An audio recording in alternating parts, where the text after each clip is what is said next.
अथ दुर्गा द्वात्री शन्नमाला। एक समय की बात है, ब्रह्मा आदि देवताओं ने पुष्प आदि विविध उपचारों से महेश्वरी दुर्गा का पूजन किया। इससे प्रसन्न होकर दुर्गाति नाशनी दुर्गा ने कहा, देवताओं, मैं तुम्हारे पूजन से संतुष्ट हूँ। तुम्हारी जो इच्छा हो मांगो, मैं तुम्हें दुर्लभ से दुर्लभ वस्तु भी प्रदान करूंगी। दुर्गा का यह वचन सुनकर देवता बोले, देवी, हमारे शत्रु महिषासुर को, जो तीनों लोकों के लिए कंटक था, आपने मार डाला। इससे संपूर्ण जगत स्वस्थ एवं निर्भय हो गया। आपकी ही कृपा से हमें पुनः अपने अपने पदों की प्राप्ति हुई है। आप भक्तों के लिए कल्प वृक्ष हो। हम आपकी शरण में आए हैं, अतः अब हमारे मन में कुछ भी पाने की अभिलाषा शेष नहीं है।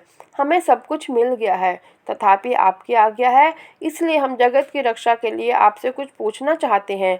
महेश्वरी, कौन सा ऐसा उपाय है जिससे शीघ्र प्रसन्न होकर आप संकट में पड़े हुए जीव की रक्षा करती हैं? देवेश्वरी, यह बात सर्वथा गोपनीय हो तो भी हमें अवश्य बताइए। देवताओं के इस प्रकार प्रार्थना करने पर दयामयी दुर्गा देवी ने कहा, देवगण सुनो, यह रहस्य अत्यंत गोपनीय और दुर्लभ है। मेरे 32 नामों की माला सब प्रकार की आपत्ति का विनाश करने वाली है। तीनों लोकों में इसके समान दूसरी कोई स्तुति नहीं है। यह रहस्य स्वरूप है, इसे बतलाती हूँ, सुनो। दुर्गा, दुर्गाति शमनी, दुर्गा पद्य निवारिणी, दुर्गमच्छेदिनी, दुर्ग साधिनी, दुर्ग नाशिनी, दुर्गोत्तोधारिणी, दुर्गा निहंत्री, दुर्गमापहा, दुर्गम ज्ञानदा, दुर्गा दैत्य लोक दवानला, दुर्गमा, दुर्गमा लोका, दुर्गमात स्वरूपिणी, दुर्गम मार्ग प्रदा, दुर्गमा विद्या, दुर्गमाश्रिता, दुर्गम ज्ञान संस्थाना, दुर्गम ध्यान भासिनी, दुर्गमोहा, दुर्गमगा, दुर्गमात स्वरूपिणी, दुर्गमा सुर संहंत्री, दुर्गमा युद्धारिणी, दुर्गमांगी, दुर्गमता, दुर्गमया, दुर्गमेश्वरी, दुर्ग भीमा, दुर्गभामा, दुर्गभा, दुर्गदारिणी। जो मनुष्य मुझ दुर्गा की इस नाम माला का पाठ करता है, वह निसंदेह सब प्रकार के भय से मुक्त हो जाएगा। कोई शत्रुओं से पीड़ित हो अथवा दुर्भेद बंधन में पड़ा हो, इन 32 नामों के पाठ मात्र से संकट से छुटकारा पा जाता है।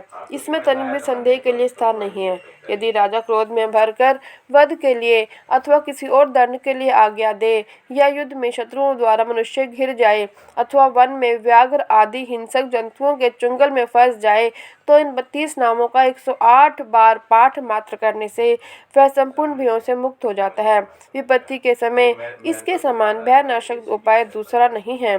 देवगण, इस नाम माला का पाठ करने वाले मनुष्यों को कभी कोई हानि नहीं होती। अभक्त नास्तिक और शठ मनुष्यों को इसका उपदेश नहीं देना चाहिए। जो भारी विपत्ति में पड़ने पर भी इस नाम वाली का 1000, 10,000 अथवा लाख बार पाठ करता है, स्वयं करता है या ब्राह्मणों से करवाता है, वह सब प्रकार की आपत्तियों से मुक्त हो जाता है। सिद्ध अग्नि में मधु मिश्रित सफेद तिलों से इन नामों द्वारा लाख बार हवन करे तो मनुष्य सब विपत्तियों से छूट जाता है। इस नाम माला का पुरक्षण 30,000 का है। पुरक्षण पूर्वक पाठ करने से मनुष्य इसके द्वारा संपूर्ण कार्य सिद्ध कर सकता है। मेरी सुंदर मिट्टी की अष्टभुजा मूर्ति बनावे। 8 भुजाओं में क्रमशः गदा, खड्ग, त्रिशूल, बाण, धनुष, कमल, ढाल और मुद्गा धारण करावे। मूर्ति के मस्तक पर चंद्रमा का चिन्ह हो, उसके 3 नेत्र हों, उसे लाल वस्त्र पहनाया गया हो, वह सिंह के कंधे पर सवार हो और शूल से महिषासुर का वध कर रही हो। इस प्रकार की प्रतिमा बनाकर नाना प्रकार की सामग्रियों से भक्ति पूर्वक मेरा पूजन करे।